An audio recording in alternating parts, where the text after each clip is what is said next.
నమస్కారం జడ్లైన్ digital TV news కి స్వాగతం. ముందుగా ముఖ్యాంశాలు.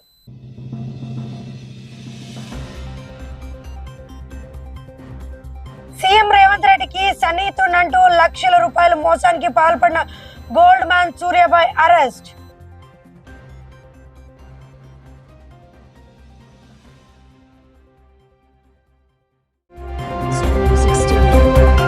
పోలవరం జిల్లాలో 7 కిలోల డ్రై గంజాయి స్వాధీనం, ఒకరు అరెస్ట్.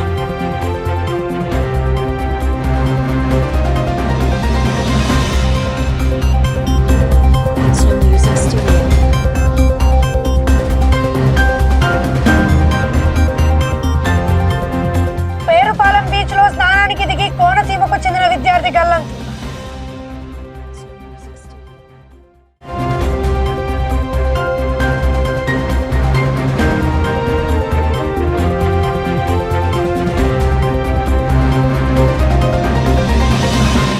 నర్సరావుపేటలో కూరగాయల వ్యాపారిపై దాడి చేసిన ఏఎస్ఐ కుమారుడిపై కేసు నమోదు.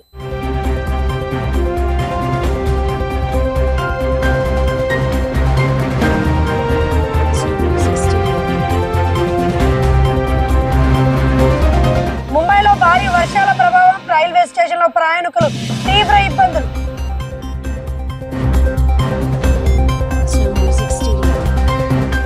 అర్హత కలిగిన ప్రతి ఒక్కరూ ఓటరు జాబితాలో ఉండేలా చర్యలు తీసుకుంటున్నామని ఎన్నికల అధికారులు వెల్లడి. తెలంగాణ ముఖ్యమంత్రి రేవంత్ రెడ్డికి అత్యంత సన్నిహితుడని, హైదరాబాద్ పోలీస్ కమిషనర్ కు ప్రాణ స్నేహితుడని చెప్పుకుంటూ లక్షల రూపాయలు వసూలు చేసిన సూర్యాబాయ్ను అత్తాపూర్ పోలీసులు అరెస్ట్ చేశారు. ఒళ్లంతా బంగారు ఆభరణాలు ధరించి గోల్డ్ మ్యాన్ సూర్యాబాయ్ గా ప్రచారం చేసుకున్న అతడు తక్కువ ధరకు స్వచ్ఛమైన బంగారు ఇప్పిస్తానని పలువురు నుంచి భారీ మొత్తంలో డబ్బులు తీసుకున్నట్లు ఆరోపణలు ఉన్నాయి. డబ్బులు తీసుకున్న తర్వాత నెలలు గడిచిన బంగారు ఇవ్వకపోవడంతో బాధితులు ప్రశ్నించగా వారిని బెదిరించినట్లు సమాచారం. దీంతో మోసపోయామని గ్రహించిన బాధితులు పోలీసులకు ఆశ్రయించగా కేసు నమోదు చేసి పోలీసులు సూర్యాబాయ్ను అదుపులోకి తీసుకుని దర్యాప్తు చేపట్టారు.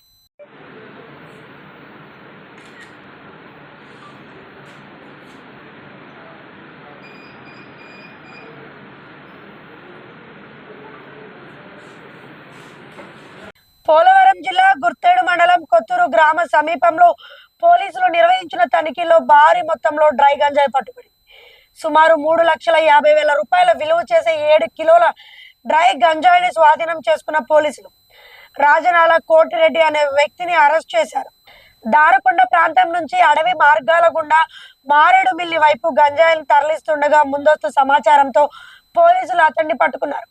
గంజాయిని ఎక్కడి నుంచి సేకరించాడు, ఎవరికి సరఫరా చేయడానికి తీసుకెళ్తున్నాడు, ఈ వ్యవహారంలో మరెవరైనా ఉన్నారా అనే కోణాల్లో పోలీసులు దర్యాప్తు కొనసాగిస్తున్నారు.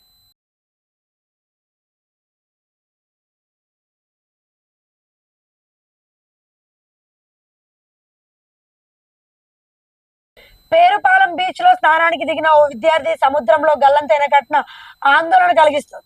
డాక్టర్ బిఆర్ అంబేద్కర్ కోనసీమ జిల్లాకు మూరుముళ్లకు చెందిన సుభాష్ రాజమండ్రిలో పాలిటెక్నిక్ విద్యను అభ్యసిస్తున్నాడు. ఆదివారం స్నానం చేస్తుండగా అలల ఒత్తిడికి సముద్రంలోకి కొట్టుకుపోయినట్లు తెలుస్తుంది.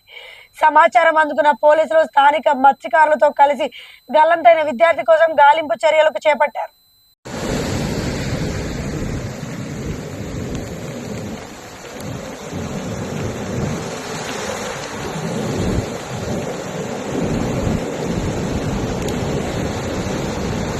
నర్సరావుపేటలో ఏఎస్ఐ కుమారుడు వెంకట్ నాయుడు ఆగడాలు కలకలం రేపుతున్నాయి. స్థానిక కూరగాయల వ్యాపారిపై దాడి చేసిన ఘటనలో బాధితుడు తీవ్ర గాయాలతో నర్సరావుపేట ఏరియా ఆసుపత్రిలో చికిత్స పొందుతున్నాడు. వెంకట్ నాయుడు వల్ల తనకు ప్రాణహాని ఉందంటూ బాధితుడు పోలీసులకు ఫిర్యాదు చేశాడు. ఫిర్యాదు మేరకు కేసు నమోదు చేసిన పోలీసులు ఘటనపై విచారణ చేపట్టారు. మాది క్రోసూరు అయితే ఇసపాలెం వచ్చి కూరగాయల షాప్ పెట్టుకుని ఒక 5 సంవత్సరాలు బట్టి ఇక్కడ ఉంటున్నాం నివసిస్తున్నాం. అయితే 110 సీను వాళ్ళ ఏఎస్ఐ కొడుకు కుమారుడు అనుజ్ఞ నాయుడు, వెంకట అనుజ్ఞ నాయుడు. మా పిల్లగాడు మా చిన్న రిలేటివ్స్ అయితే మా బాబుని 1 సంవత్సరం క్రితం అక్కడ ఉంచాము, ఒక 3 నెలలు. వాడు చదువుకి వెళ్ళనని ఆగి మా ఇంటికి వచ్చాడు.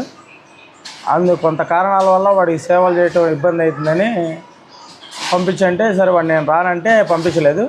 ఏదో పిల్లలు ఏదో నీ వల్లే నా చదువు ఆగమైపోయిందని వేరే వాళ్ళతో అన్నట్లుగాను ఇతను విన్నట్లుగా చేసి నాకు ఫోన్ చేసి ఒక వారం క్రితం బెదిరించాడు. ఏ వారం వస్తా నువ్వు ఎట్లా ఉంటావు అది ఇది అని చెప్పేసి. నువ్వు అప్పుడు ఒంగోలులో ఉన్నాడు. ఊళ్ళోకి వచ్చాక నీ ఏ వారం తెలుస్తారా అది ఇది అన్నాడు. మా మిస్సెస్ మా పిల్లలేమో ఊరికి వెళ్ళారు, యాత్రలు వెళ్ళారు. రాత్రి నేను ఒక్కడనే ఉంటాను చూసి మధ్యాహ్నం 1 గంటకు వచ్చి ఆ రాడ్డుతో మొత్తం ఇతను అనుజ్ఞనాయుడు వాళ్ళ మిస్సెస్ ఇందు పోతే కళ్యాణం మణియ, కళ్యాణం బ్రహ్మం, వాళ్ళ బాబాయ్ కొడుకు ఎవరో 2 ముస్లిమ్స్ మొత్తం 7 వచ్చి ఇష్టాచార కుక్కను కొట్టినట్టు కొట్టారు. రాడ్ తీసుకుని తల మీద కేసు కొట్టి బెడ్జాల మీద కొట్టడం, ఎదురు రొమ్మలు ఛాతీ మీద ఎగిరి తన్నటం ఇవన్నీ ఇచ్చేసి డబ్బులు బిల్లు కోసమే కూరగాయల బిల్లు కోసం నుంచి డబ్బులు లాక్కొని వెళ్ళిపోయారు కొట్టి. ఇంక పడిపోయానని. నువ్వుకైనా ఊళ్ళో ఉంటే చచ్చిపోతావరా, నీ పిల్లలు కూడా ఉన్నాయేనో నువ్వు అనుకుంటున్నావేమో అని చెప్పేసి ఏఎస్ఐ కొడుకు బెదిరింపులు మరి ఇదైనా నువ్వు ఎట్లా బతుకుతావో చూస్తావు, ఖాళీ చేసి వెళ్ళిపోతావా ఇక్కడ ఉంటావా అని చెప్పేసి. ఇంత హాస్పిటల్కి వస్తే హాస్పిటల్లో జాయిన్ అవ్వడానికి మనంతా మాట్లాడుతుంటే హాస్పిటల్కి వచ్చి ఏం పిక్కుంటావు పిక్కోరా అని చెప్పేసి ఆడ డాక్టర్ గారి ముందే మాట్లాడటం జరిగింది. మేడం గారు రాసేసరికి పని పరాకేసుకుని బయటకు వెళ్ళవా అంటే ఇంకా వెళ్ళాడు.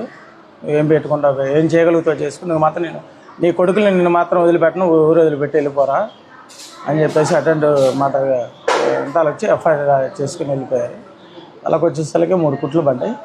నిన్ను మాత్రం చంపేస్తానని చెప్పేసి బెదిరిస్తాడు. మాకు మాత్రం ప్రాణహాని ఉందండి, కొంచెం మీరు దయించి కొంచెం పట్టించుకోవాల్సిందిగా కూర్చున్నాం. ప్రభుత్వం ఎఫ్ఐఆర్ పెట్టామండి, ఎఫ్ఐఆర్ కేసు రాసాము. వచ్చారు పోలీసులు వచ్చి కేసు నమోదు చేసుకుని వెళ్ళారు. ఇదే పరిస్థితి. నువ్వు కనుక ఊళ్ళో ఎట్లా ఉంటావు, ఊళ్ళో కనుక ఉంటే మాత్రం చంపేస్తాను, కనీసం హాస్పిటల్లో ఉంటే తల కుట్లేస్తుంటే అక్కడ కూడా వచ్చాడు. ఏం పిక్కుంటావు పిక్కో అని. ఏఎస్ఐ కుమారుడు ఆగడాలు ఎక్కువైనా మొన్న గత 3 నెలల క్రితం కూడా ఇట్లా జరిగే 5 యాక్సిడెంట్ అయి చనిపోవడం జరిగింది. అంతకుముందు 6 నెలల క్రితం ఏమో ఒక 50 లక్షల కుంభకోణం జరిగింది. ఇవన్నీ జరుగుతూనే ఉన్నా అతను మాత్రం ఆగడాలు తట్టుకోలేకపోతున్నాము. అతను భారీ వర్షాల ప్రభావంతో ముంబైలో రైల్వే సేవలు తీవ్రంగా దెబ్బతిన్నాయి. లోకల్ రైళ్లు ఆలస్యంగా నడవడం వల్ల ప్రయాణికులు తీవ్ర ఇబ్బందులు ఎదుర్కొంటున్నారు. ముఖ్యంగా బోరివలి రైల్వే స్టేషన్ లో భారీ రద్దీ నెలకొంది. కేవలం 30 నిమిషాల ఆలస్యమే ప్రయాణికులు తీవ్ర ఇబ్బందులను కలిగిస్తుందని వారు ఆవేదన వ్యక్తం చేస్తున్నారు. వర్షాకాలంలో కూడా రైళ్లు సజావుగా నడిచేలా ప్రభుత్వం మెరుగైన మౌలిక సదుపాయాలు కల్పించాలని ప్రయాణికులు డిమాండ్ చేస్తున్నారు.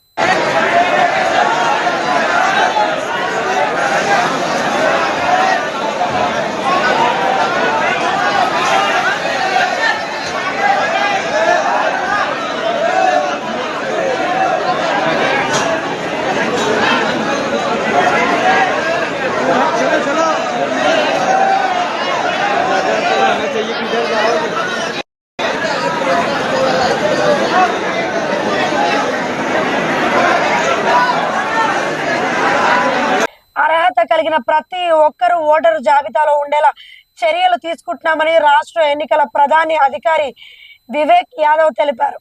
ప్రత్యేక ఓటరు సవరణ కార్యక్రమం SIR తో భాగంగా గృహ మ్యాపింగ్ ను పక్కాగా నిర్వహించాలని ఆయన అధికారులను ఆదేశించారు. గుంటూరు పట్టణంలోని పలు పోలింగ్ కేంద్రాలను పరిశీలించిన అనంతరం బూత్ స్థాయి అధికారులతో సమావేశమై ఓటరు నమోదు ప్రక్రియను వేగవంతం చేయాలని సూచించారు. అపార్ట్మెంట్లలో నివసించే ఓటర్ల నమోదుకు ప్రత్యేక చర్యలు తీసుకోవాలని తెలిపారు. గుంటూరు నగరపాలక సంస్థ కమిషనర్ కె మయూర్ అశోక్ మాట్లాడుతూ ప్రత్యేక ఓటరు నమోదు కార్యక్రమాన్ని మరింత సమర్థవంతంగా నిర్వహించేందుకు అదనపు సిబ్బందిని నియమించినట్లు వెల్లడించారు. అందరికీ తెలుసు, 15 జూన్ నుంచి స్పెషల్ ఇంటెన్సివ్ రివిజన్ జరుగుతూ ఉంది. ఈ యాక్టివిటీ భాగంగా ముందు enumeration form distribution Guntur east and వెస్ట్లో దాదాపు 98% కంప్లీట్ అయింది. అదేవిధంగా ఇప్పుడు డిజిటైజేషన్ జరుగుతూ ఉంది. దాదాపు 25% పైన డిజిటైజేషన్ కంప్లీట్ అయింది. ప్రతిరోజు BLOs ఇంటింటికి తిరిగి ఏదైతే ఫామ్ డిస్ట్రిబ్యూట్ చేశారో అది కలెక్ట్ చేయడం జరుగుతుంది. కలెక్ట్ చేసి మ్యాపింగ్ చేస్తూ 2002 ఎలక్ట్రల్ రోల్తో మ్యాపింగ్ చేస్తూ డిజిటైజ్ చేయడం జరుగుతుంది. అందరు ఓటర్స్కి విజ్ఞప్తి అంటే ఎవరు కూడా భయపడాల్సిన అవసరం లేదు. మీకు ఏదైతే ఇన్ఫర్మేషన్ ఫామ్ ఇచ్చామో అది మీరు ఫిల్ చేసి BLOకి హ్యాండ్ ఓవర్ చేస్తే తప్పకుండా మీ ఓటు వస్తుంది. ఎవరికి అర్హతలో ఉన్న వాళ్ళ ఒక ఓటర్ కూడా ఓట్ డిలీట్ అవ్వకూడదు అని అందరికీ ఇన్స్ట్రక్షన్ ఇవ్వడం జరిగింది. మా సిబ్బంది అందరూ కూడా జిఎంసీ సిబ్బంది ఫీల్డ్లో ఉన్నారు. అందరు ఏఆర్ఓస్ కూడా కంటిన్యూస్గా ఫీల్డ్ తిరుగుతున్నారు. ఎక్కడా కూడా ఇష్యూస్ ఏదైనా ఉంటే ఓటర్ హెల్ప్ లైన్ ఉంది. అదేవిధంగా మీకు బుక్ కాల్ అనే ఫెసిలిటీ కూడా అందరికీ ఉంది. అది కూడా మీరు వాడుకోవచ్చు. జిఎంసీ హెల్ప్ లైన్ కూడా ఉపయోగించవచ్చు. ఏదైనా ఇష్యూస్ అంటే ఇమీడియట్గా అది రిజాల్వ్ చేసి మనం ముందుకు వెళ్తాం. సార్ 2002 తర్వాత ఈ వార్తలతో సమాప్తం. చూస్తున్నాను Z9 డిజిటల్ టీవీ.